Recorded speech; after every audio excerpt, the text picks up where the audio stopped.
Human ಎಮೋಷನ್ಸ್ಗಿನ್ನ ದೊಡ್ಡದು ಏನೂ ಇಲ್ಲ. ಸಿನಿಮಾನಲ್ಲಿ ಹ್ಯೂಮನ್ ಎಮೋಷನ್ಸ್ ಒಂದು ಬೇಸಾಗಿ ಇಟ್ಕೊಂಡು ಅದ್ರ ಮೇಲೇ ವರ್ಕ್ ಮಾಡಿದಾಗೆ ಸಖತ್ತಾಗಿರೋದು.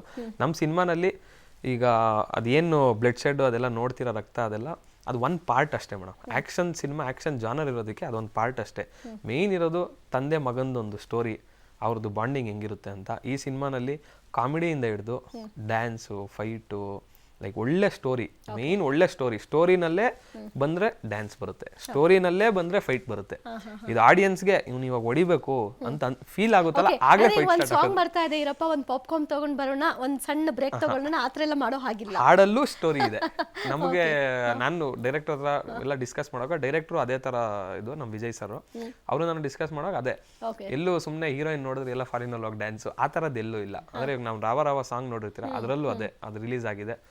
ಸೊ ಅದರಲ್ಲಿ ಒಂದು ಫ್ರೆಂಡ್ ಮದುವೆಗೆ ಹೋಗಿರ್ತೀವಿ, ಅಲ್ಲಿ ಕುಡಿದು ಒಂದು ಪಾರ್ಟಿ ಥರ ಒಂದು ಎಂಜಾಯ್ಮೆಂಟು, ಅದರಲ್ಲಿ ಹೀರೋಯಿನ್ಸು, ನಾವು ಫ್ರೆಂಡ್ಸು ಎಲ್ಲ ಬಾಯ್ಸ್ ಎಲ್ಲ ಸೇರಿ ಡ್ಯಾನ್ಸ್ ಆಡೋದು ಆ ಥರ. ಅದರಲ್ಲೂ ಒಂದು ಸ್ಟೋರಿ ಇರುತ್ತೆ, ಅದರಲ್ಲೂ ಏನೋ ಕಾಣಿಸ್ತಾರೆ, ಅದರಲ್ಲೂ ಸ್ಟೋರಿ ಇರುತ್ತೆ. ನಮ್ಮದು ಸಾಂಗ್ ಇದ್ರೆ ಅದರಲ್ಲೂ ಸ್ಟೋರಿ ಇರುತ್ತೆ. ಆ ಥರ ಒಂದು ಇದು ಮೇಡಮ್.